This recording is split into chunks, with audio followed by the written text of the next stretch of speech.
Hello, everybody. Welcome to our Thursday self-care and mental health break with myself, Jason, Momma, and our lovely two friends, Patti and Lindsey. I'm going to go ahead and bring our friends on. We're going to get started. We hope everybody's doing well today. All right. Hello, friends. Hey. It's Thursday again. It is Thursday. We missed you last week, Patti. I know. I'm sorry I wasn't here. I was not feeling well. The allergies got the best of me. Gum allergies. I know we're all like facing that ragweed right now is horrible.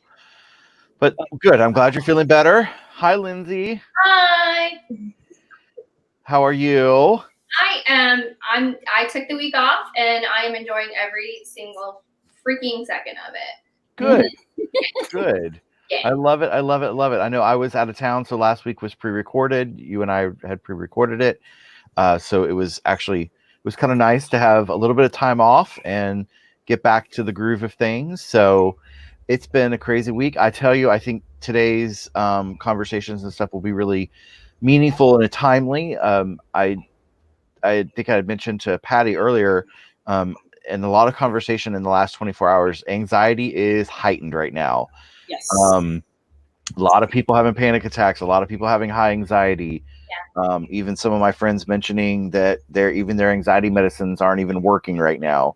Mm-hmm. You know, we're definitely in a time of stress and anxiety, and I totally get it. And this is one of the reasons that we do this. Also giving ourselves coping skills, keeping the conversation open and moving, so we're not just kind of hiding from it. But I think the conversation is obviously really important. I know myself, when I'm in the midst of those panic attacks or high anxiety, the conversation, breaking that barrier of conversation really helps me release it a lot too. Yeah. So, what have y'all been up to? What's been going on this week? Well, I, like Lindsey, took some time off practicing what we preach with some self-care.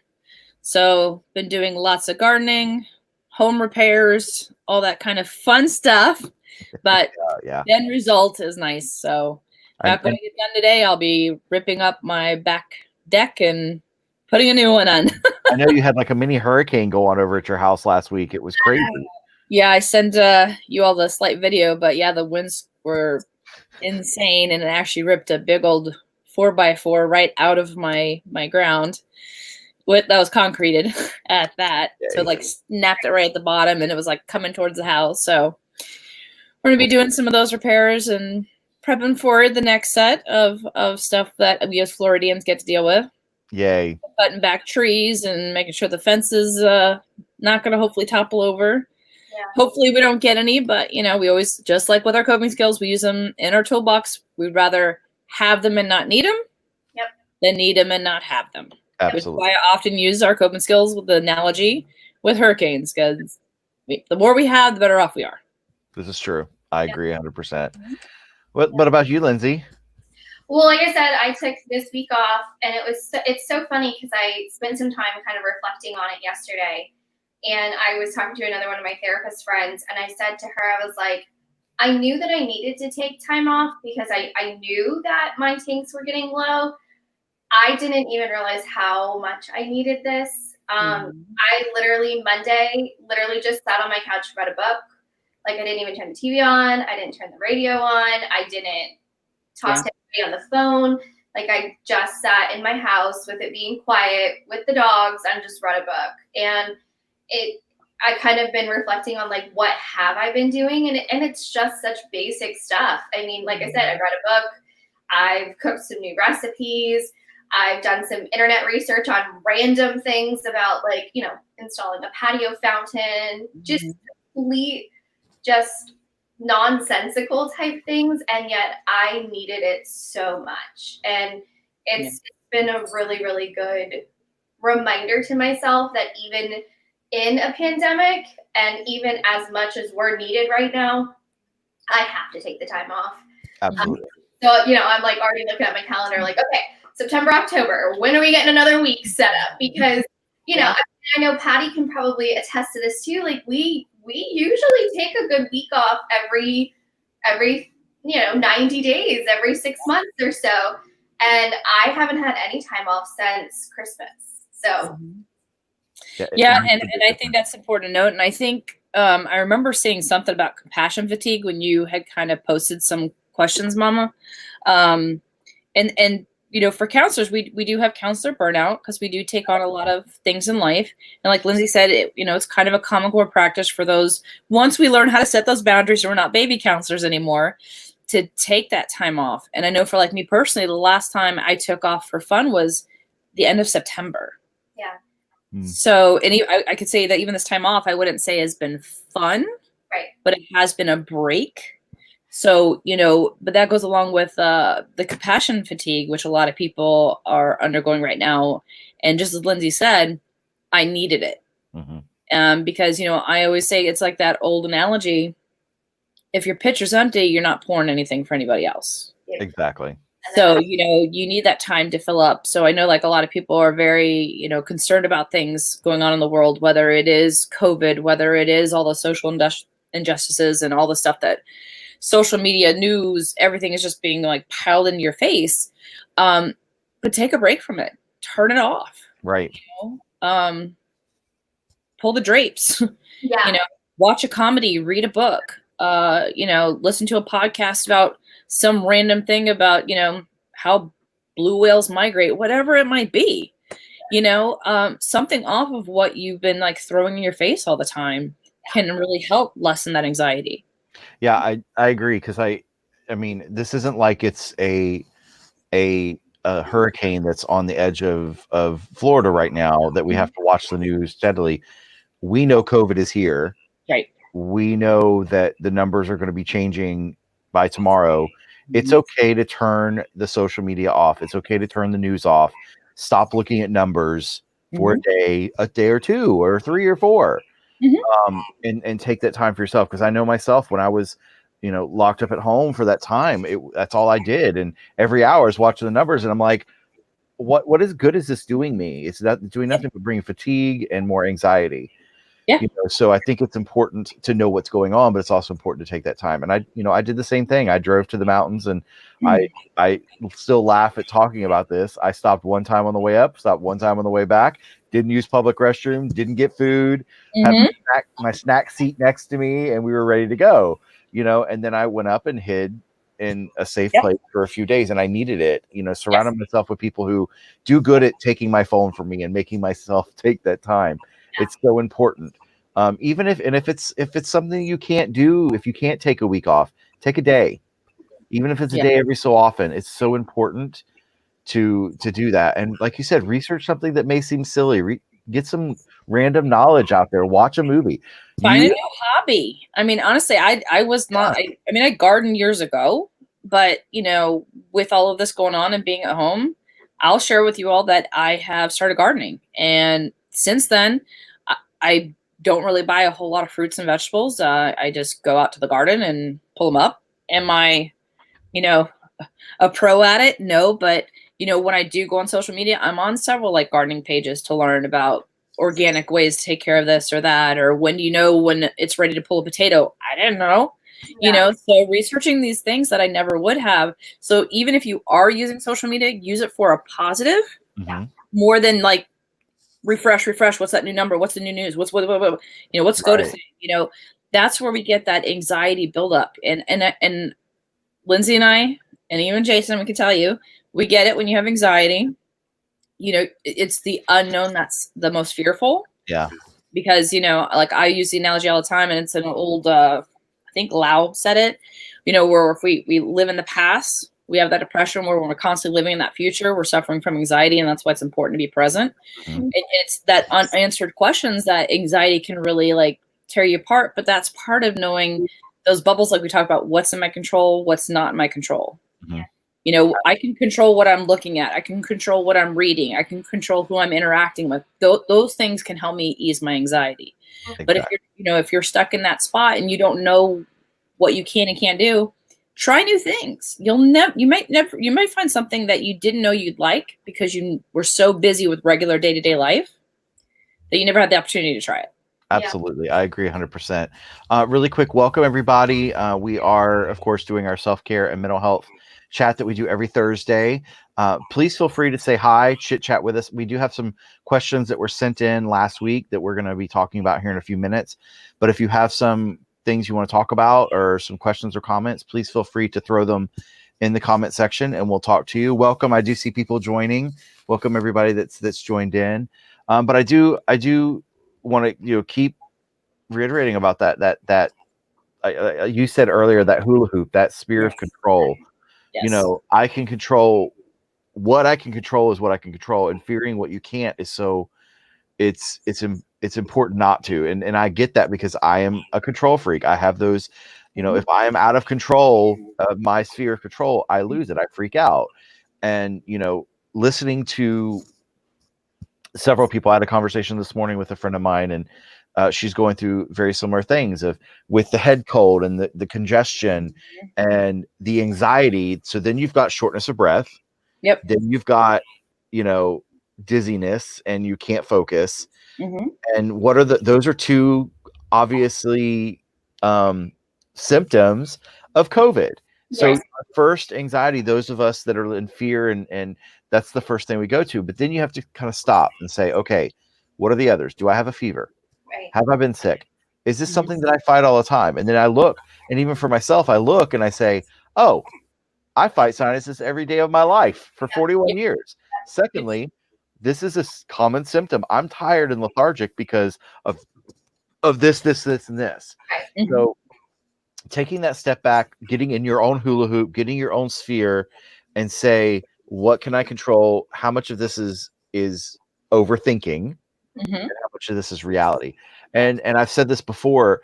It's not like I'm saying you cut your arm off, you deny that your arm is bleeding, where you cut it off. There's common sense there, but there's also that balance of anxiety, and everyone is facing this now. Yes. Everyone.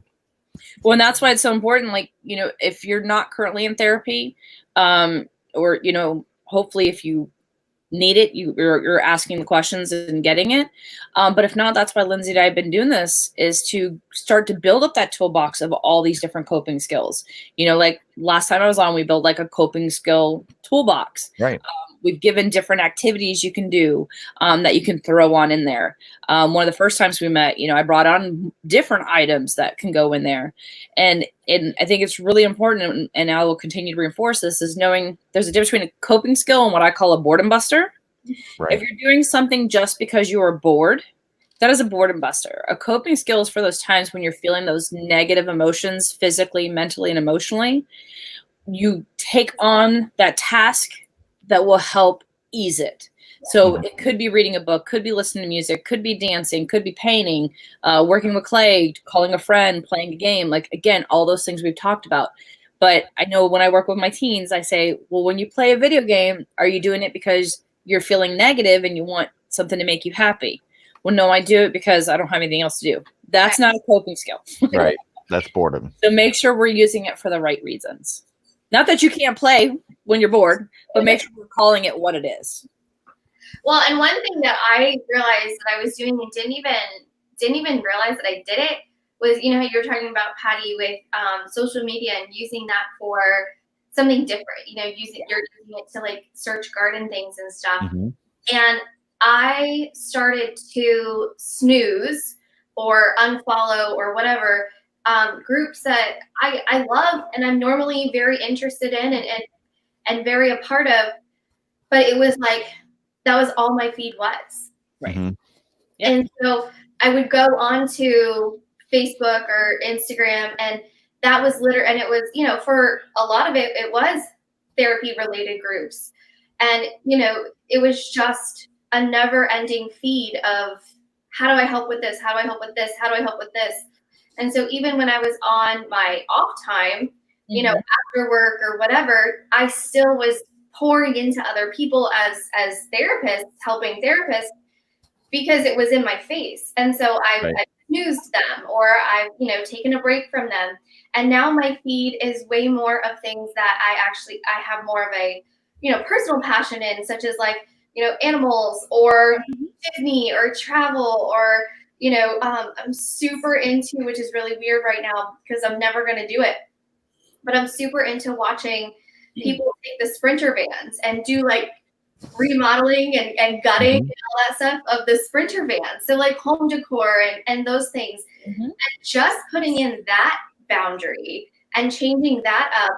Yeah. Social media to me now is something I can go and do and take a break and kind of do things differently versus Right.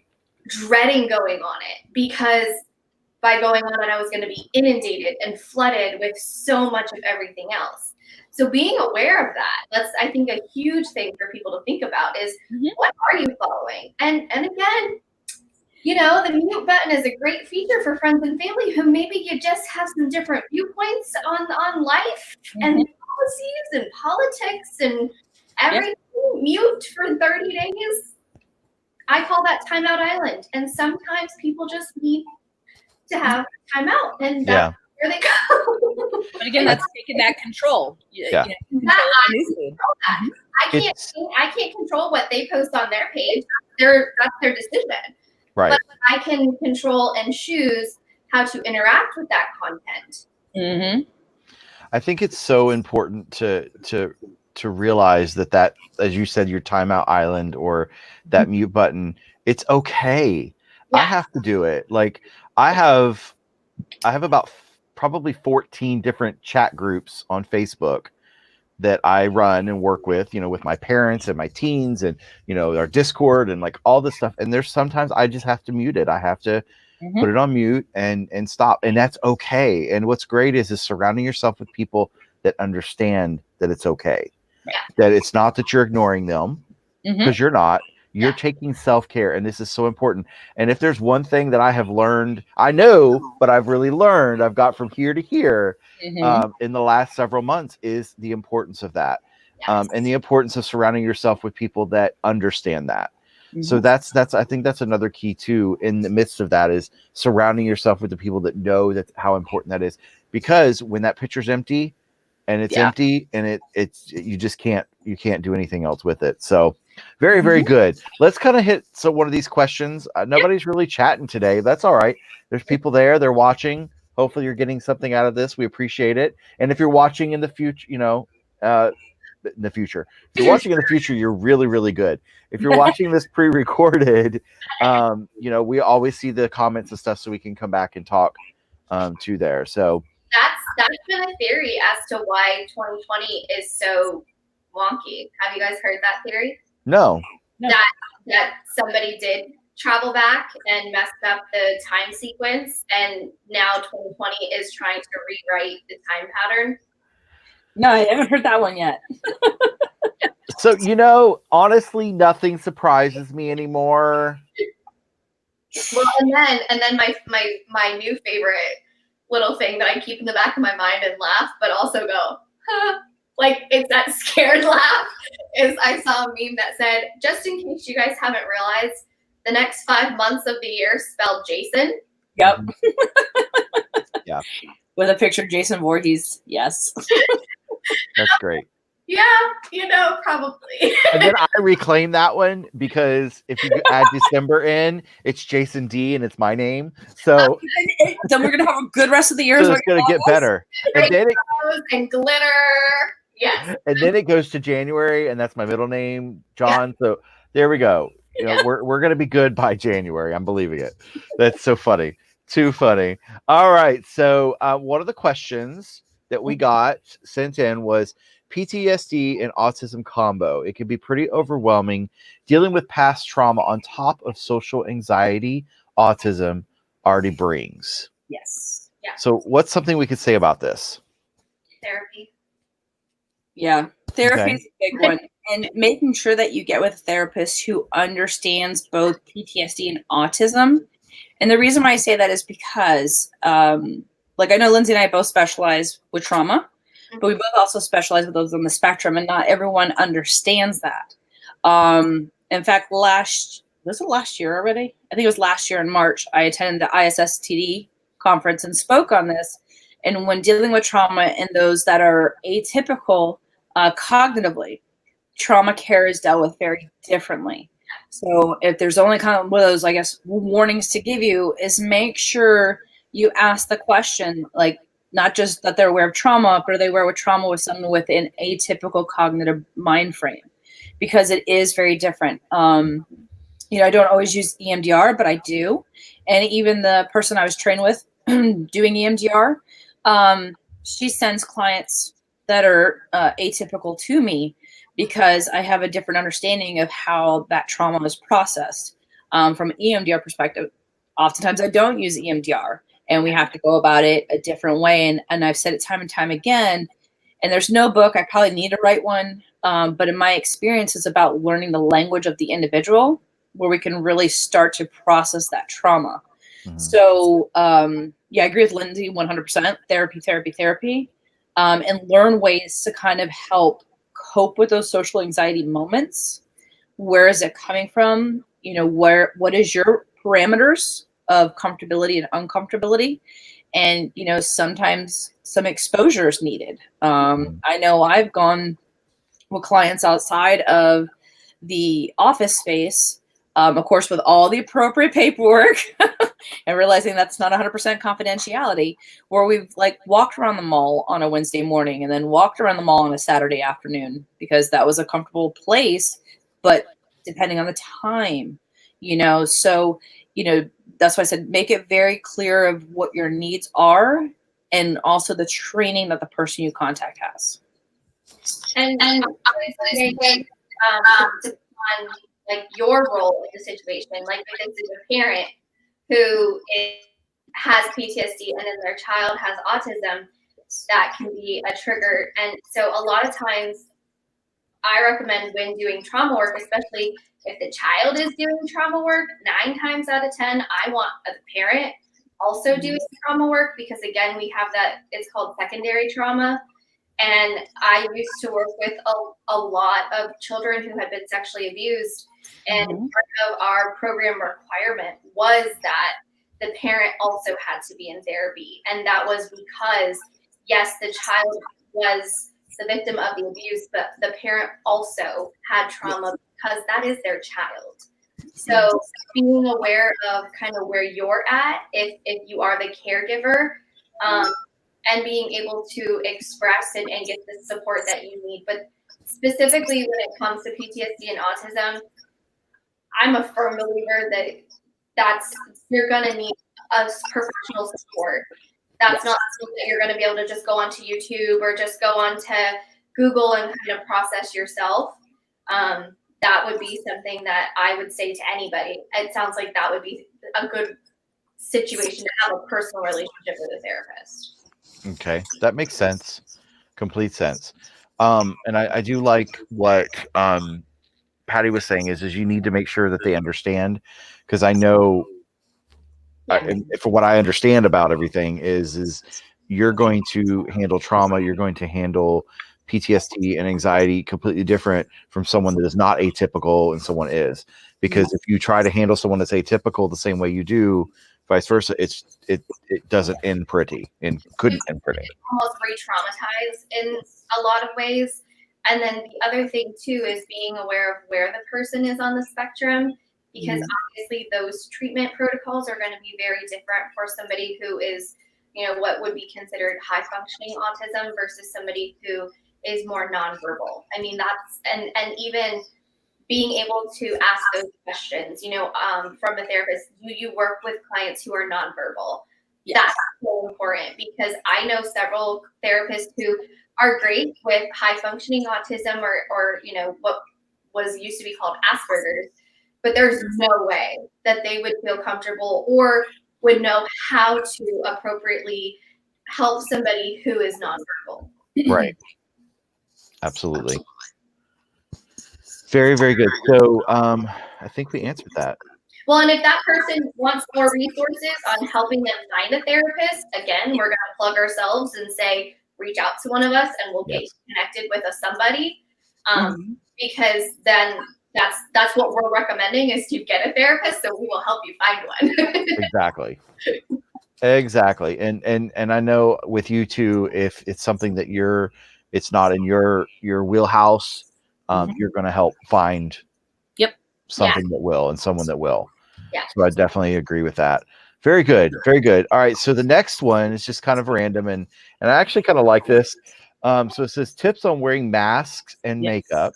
They just don't seem to gel well together in the heat, even with setting spray. The struggle is real, y'all. Actually, I think this came from, which I find really funny. This came from my friend in Canada. Do they have there? I'm like, do they have what? Do they have heat? Like Well, not even that. She said y'all. I'm like, that's funny. like, really? So first and foremost, the great thing about wearing masks is you only have to wear part of a face of makeup. Yes. You know, I mean, most people I know are focusing just on their eyes and, you know, basically from their eyes up. Some are not doing, some are just putting, I had a conversation with someone the other day. They're not doing their full eyes like they would. They're just putting a little bit of mascara on, maybe some moisturizer and going. You know, maybe a little bit of highlight or glitter or something. So I think it's going to be per person. Each person's going to vary. I know people that still put on a full face of makeup and put a mask on. Yeah. And I get it why you do. I think it's a waste of makeup personally, because you're gonna be the only people you're gonna be demasked around is people that already see you without it. You know, unless you're on camera, but then again, you're gonna not be masked while you're on camera. So there are some great setting sprays out there that will help you even more. I, as a cosmetologist, cannot in good heart tell you what I do when I wear my makeup at Disney for 18 hours a day when I go and it's Momma. But, you know, there is an old school way of hairspray that actually works. Listen, I can be in full drag at Magic Kingdom for 18 hours and that makeup does not move. But it is not good for your skin. Disclaimer. No. But there are some really good professional. So think about it this way. You're dealing with more heat and more elements. So your everyday makeup covering isn't going to work. Like, and I guess I can call brands out, but it's just like, you know, MAC and your even Elf and those type of things that you're just going to get over the counter are not going to hold as something for stage makeup. You need a setting spray or something like that is for stage makeup because it holds under high heat. So you have Maron, you have Krylon, you have Graftobian, you have like all these companies out there that do stage makeup. So that's probably what you're going to want to look for if that's something you want to continue doing on that aspect. And that's just from my opinion of makeup. Well, and I'll chime in because I definitely love doing makeup and skincare. That's an area that I enjoy too. And one of the things that I've actually put more focus on is my skincare routine. So yes. I have way more than my makeup routine. And that just goes back to that idea of like, if you have a good base, if your skin is in good condition and clear, you need less makeup. So I have invested in some really good, high quality skincare. I've been making sure to do my skincare routine every single night, not just like, oh, I didn't wear makeup today, I don't need to wash my face. No, like you still need to wash your face, you still need to cleanse your face, you still need to moisturize your face, like you still need to do all the things. I've gotten one of those like Clarisonic brushes and I've been starting, and that has been not only is it good for your skin, it's a good self-care. It's a 2 minutes where I am standing still and kind of getting into that mindfulness aspect of like, ooh, this is all fuzzy. Ooh, this is all gooey. Ooh, this side's soapy now. And that's another area. So personally for me, I don't think I've bought any makeup in this 3 to 4 month time frame, but I bought skincare. So that might be something to think about too, is really exploring and learning your skin, learning what it likes, learning what it doesn't like, learning when it wants something, and then honestly, SPF. Like here in Florida, even wearing a mask, you still should put on SPF because it's gonna help protect your skin. It's just, you have to wear it. It's not I will tag along with that. Skincare is so important, and you need to find good skincare. And I'm not going to plug any. I can't plug companies, though I have my favorite ones. The over-the-counter drugstore stuff you got to be careful with. There's a lot of chemical. There's a lot of fillers in that. With skincare, cleanser, a good cleanser is very important. A good toner is very important, and moisturizer. As far as exfoliation can be a little different. You have to be careful with that. I will tell you, there are scrubs out there that have fruit names on them. Do not use them. They actually use the seed of the fruit ground up, and it destroys your skin. So it's very important to stay away from those that have fruit names in them. And I'll leave it at that. You'll figure those out. Because think of it, you have hard seeds that are literally just scraping your skin, and it's not healthy. Stuff with salicylic acid in it, and there's those things in there. So important, but cleansing is number one importance. Toning, a liquid exfoliant, stuff like that. And I think I agree with you 100% on that. If you have that, you're going to find that you're going to need less makeup too. And in some ways, I mean, honestly, again, it takes time to find what products your skin likes. A good way, I know that you can't really, I mean, you can, but be careful. Sephora does do free samples, and they do good size free samples of some of their like high end skincare line. You can go and get a sample of for 2 weeks to give yourself an actual test to see if that's a skincare product that you are going to like and that your skin is gonna like. Yes. And then there's also a ton of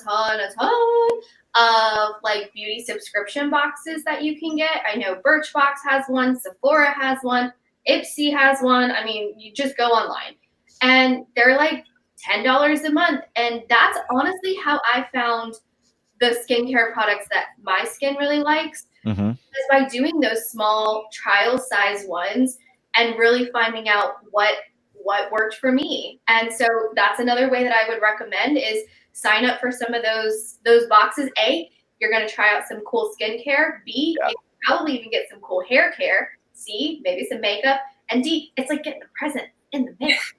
This is true. This is true. Those are my recommendations. Very good. So, Patti, do you have anything to add? I know you're going to talk about masks. Yeah, because I know that it's come up a lot in our counseling pages, as well as with clients. So as you all see, I'm not a makeup guru, so that's why I let the two of them handle that one. But I do have some masks because, especially for those who like have anxiety, have panic disorder, maybe claustrophobic feeling, may have sensory issues like those on the spectrum. I thought it was important with this question to also kind of talk about some of those situations where people, because I hear all the time, like, I can't breathe. I'm like, well, no, you can. I mean, our doctors and our nurses are breathing for hours in more equipment than we're being asked to wear. Right. I understand, though, that rational brain versus that irrational brain don't equal up, just like we were talking about with anxiety. And then those with some of the sensory issues. And I've disclosed this already. My son is on the spectrum. He wears a mask for 8 hours at work every day. Did it take some finagling and finding things? Yes. But that's the beauty of all the different types of mask. Mm-hmm. So when I talk about mask, I talk about, let's look at how they're made. What are they made with? Where do they hold at? So I have a couple I'm going to show you. I will say one of the biggest ones that a lot of people on the spectrum that I've recommended, they're calling it the duck mask because it really comes out almost like a duck bill and it gives you more space. I don't have one of those, but I'm going to show you some of the other ones I have. Does the Rose Dynasty one? That's pretty similar to that, isn't it? That's similar to... I have mine. I can go grab it. Yeah. I don't know if it's considered I've never heard of the duck one. I'm really excited to learn more about that one. You know what? Let me see if I can pull up the picture. Does seem to have more room in the nose. Yeah. Say that again, Lindsay. The Rose Dynasty one seems to have more room in the nose. It does. It's made for big. Let me go grab that. It's made. Y'all talk. Yeah, and I know we had a specific question about masks that maybe Jason can pop up when he gets back too. So yeah, and I'm gonna send him over a little photo that might be helpful.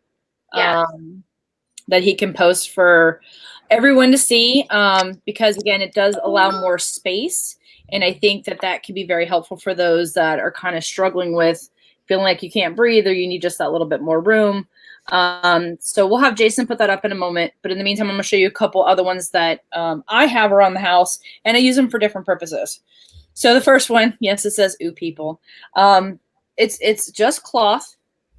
It's very thin cloth. So out in this Florida humidity, it's not as hot. It does have a pocket to put a filter. Goes around the ears, and these I like it because the ears it has a little thing that's like a little notch. You don't have to worry about tying it. You can adjust it per person, and it just goes around. You pull it, of course, where it's supposed to be. This one I got to add in a little nose clip, but very soft and pretty relaxing. This is one I made very early on when this came up. This is more of kind of I think the traditional that first came out. You can see where it's got a bit more of a nose gap space. Again, double layered spot to put a filter or whatever you want in there. I made mine with shoelaces, literally bought shoelaces. And just you tie it up here, you tie it up here, and it stays pretty snug all around. But I made it with very soft fabric. So this is one of the first ones. Like, again, I'm going to throw my son under the bus because he is on the spectrum. But I made it with this very, very soft inner side, so it didn't feel as uncomfortable. It does have the nose bridge. And I originally started out making them with paper clips because there wasn't a lot of other stuff available. And that part does bother people when you home make them with paper clips. So I've since then bought the more circular nose pieces to make it more comfortable. Then you have the traditional ones that you see all around, the little surgical ones. You know, again, very soft, a little bit more breathable, possibly. Other ones, again, these come with a filter. I just bought these up at like the local Ace Hardware. There's the carbon filter. This one I know my son has enjoyed because it doesn't have a lot to it. And it's just one singular kind of strap that Velcros to the back of the head. So you can see it just Velcros back here.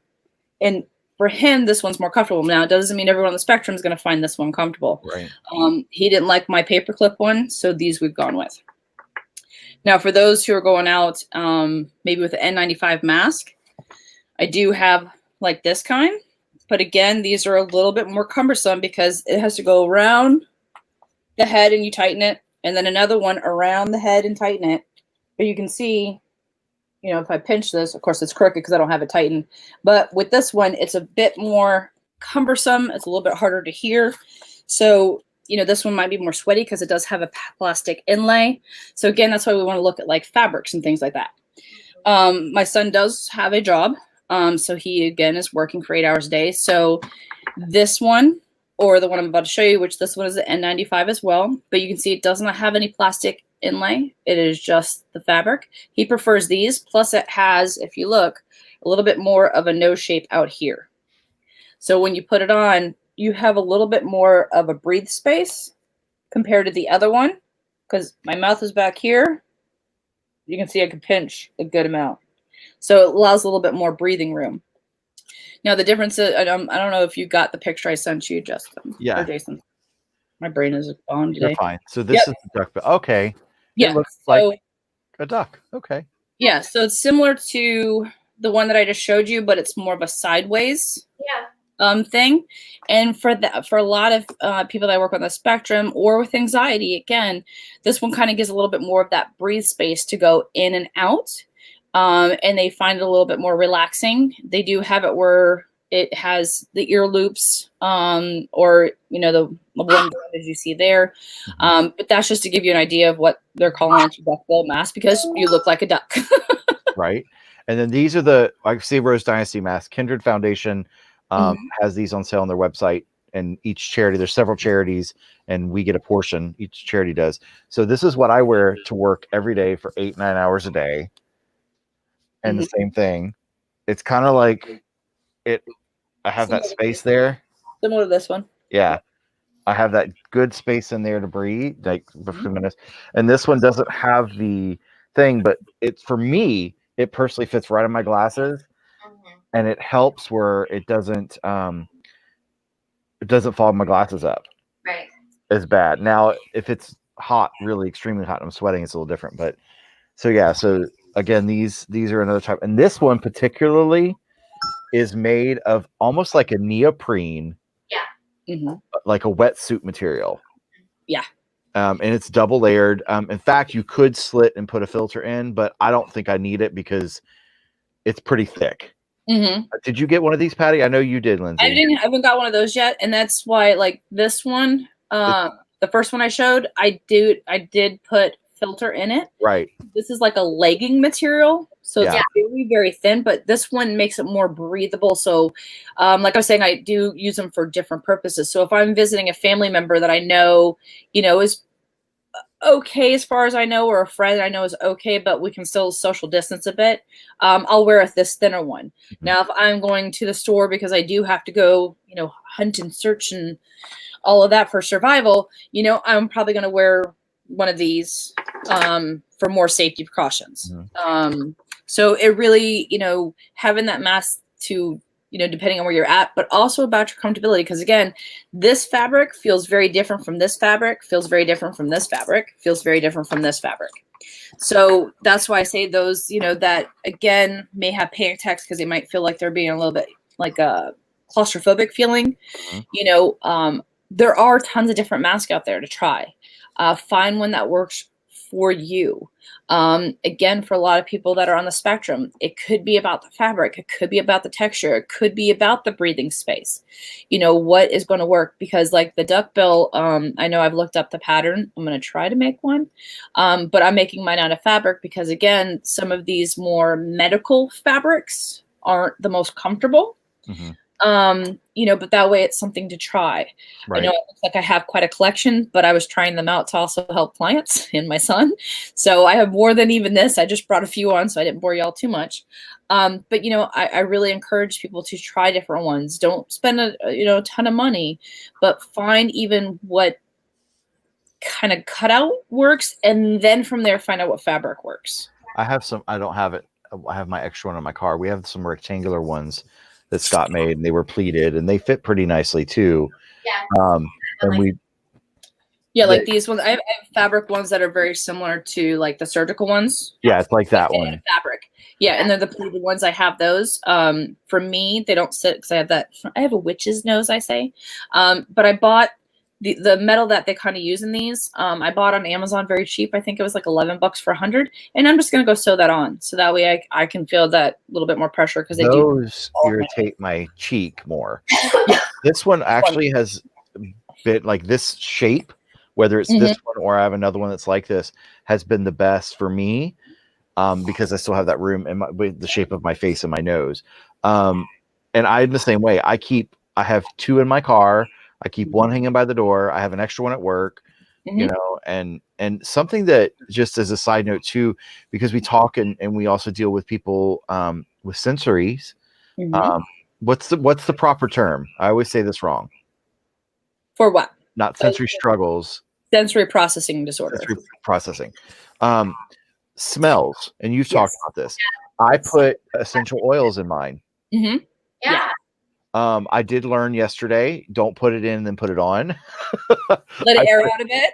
Let it air out a little bit, because I walked into work and my nose was running and my eyes were watering and I'm like, no, it's because it had peppermint oil in it and it opened up every orifice of liquid running out of my face.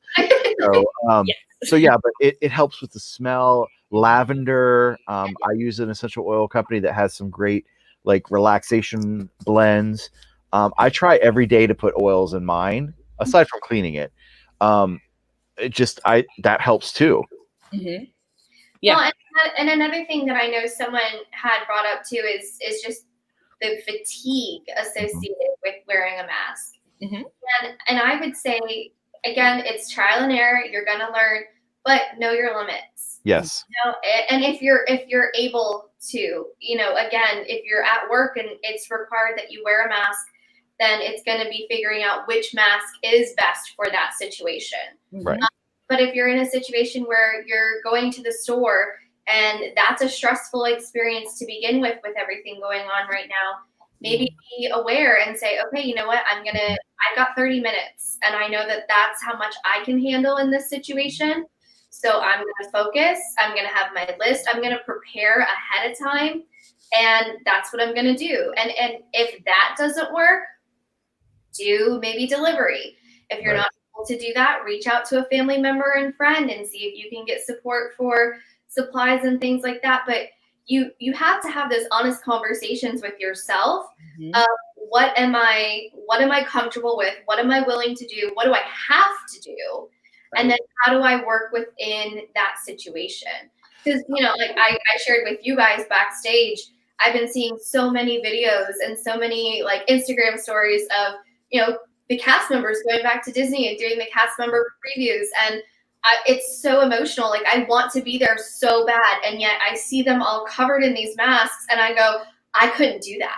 There's no way I could go to Magic Kingdom right now wearing a mask for any amount of time, really, in this amount of heat. Like I would have panic attack. I would be uncomfortable. So just because I want to do that, that's not a good idea for me to do right now. Right. And we've said this several times over the last several weeks and several months is we have never been in a time, we've never been where we're at today, ever. Right. We're all learning. Businesses are learning. Yeah. Disney is learning. The government, whether we agree with them or not, are hopefully learning. Yeah, they're trying. This is something that we've never experienced. Yeah, we had the flu in the 1918. We had it. Right after the turn of the century, but that's a long time ago. 100 years ago. Yeah, it's over 100 years ago, and most of those people are not even around anymore. Right. Well, and technology was completely different. Right. And realistically, if you really think about technology, and they didn't have air conditioning, they didn't have a lot of indoor plumbing. I mean, we were talking about almost a completely different world. Yeah.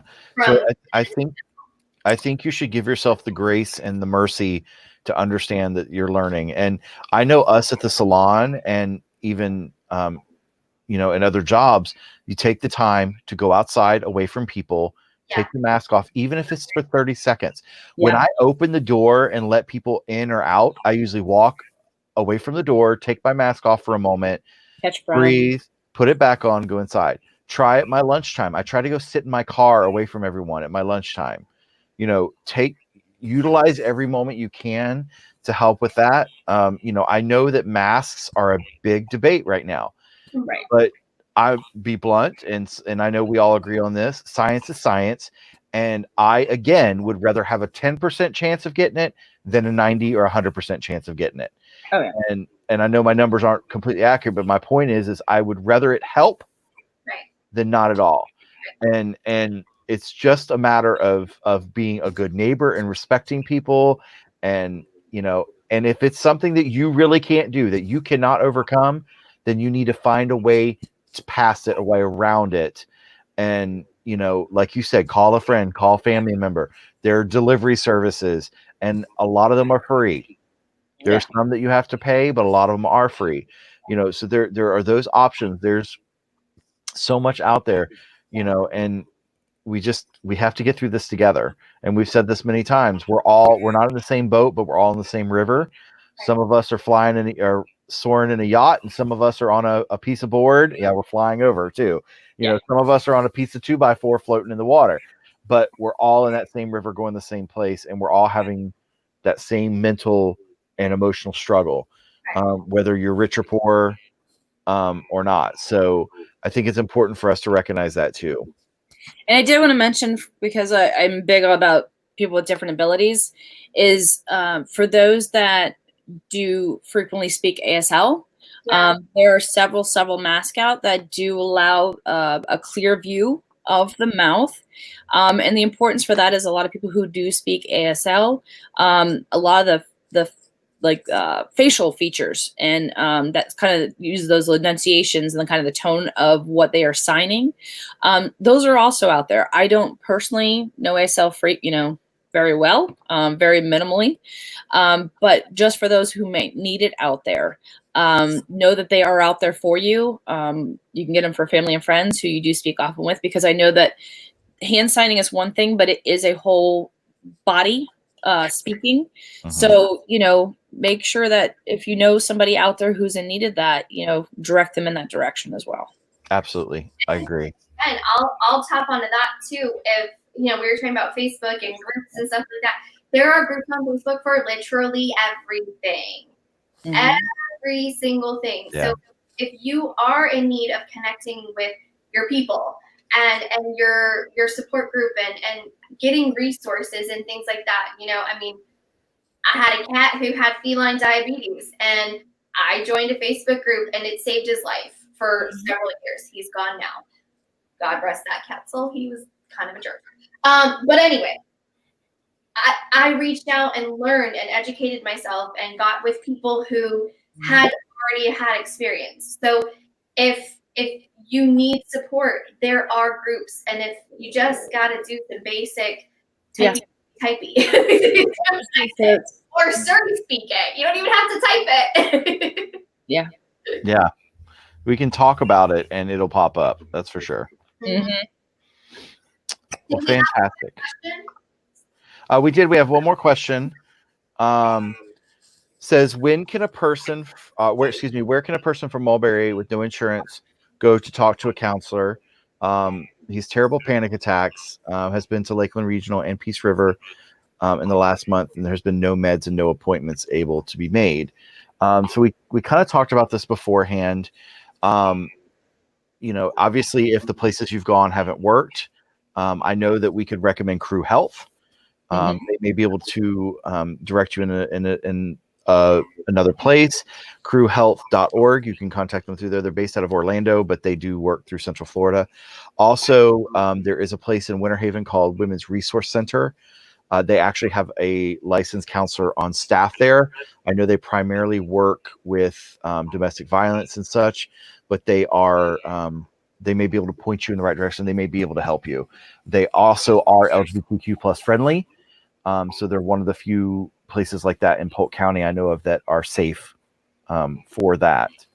What about you two? What would you suggest? I mean, one of the biggest ones I would suggest, because I know Lindsey and I aren't as familiar with that place. Of course, we can always make a post and get some other resources. But if you have the availability to Google search, look for free or reduced cost services. A good place to start always might be with the health department. If they're receiving any kind of Social Security for disability of any sort, you can always speak to the social worker there about some valuable resources. If that is not the case, though, contact your local health department. Again, if you are really, really in need, get in touch with Jason, who can get in touch with us. Lindsey and I do have a network of counselors that we can reach out to find out who might have some free or reduced cost. I'm not as familiar because we are on the East Coast. That is over on the West Coast. But typically, I know like around our area, there's some larger companies who do get some state and federal funding and do offer pro bono services. I'd imagine that's the same over there. So, search like nonprofit organizations that offer pro bono services and see maybe if they can, even if maybe they're not offering it right now because they may have run out of their funding, maybe they can get you a clear picture of who is out there as well. Absolutely. The other suggestion I was going to make is, and I'm not, again, 100% sure, but 211. Yes. Okay. I didn't know if that was statewide or just us side of it. Nope, it's all Florida. Yeah. So 211 is a great resource for when you just don't know where to start. It's through the United Way, and it's kind of like, back in the day when we had 411 to get information for a phone number or, a local plumber or something like that. Right. You literally just have to dial in 211, and it'll connect you to a representative through the United Way. And they are a plethora of knowledge, resources, connections. Absolutely. I mean, we're talking everything from helping find counseling to helping find ways to help with rent, to helping with food pantries, to, I mean, they really services, childcare, anything really that you're looking and need assistance for financially. Yeah, legal aid. I mean, I've used them on several occasions, especially when I was a newbie baby therapist, and I worked in a community counseling agency with a lot of clients who had limited resources. And so 211 became an active best friend of mine because I had no idea.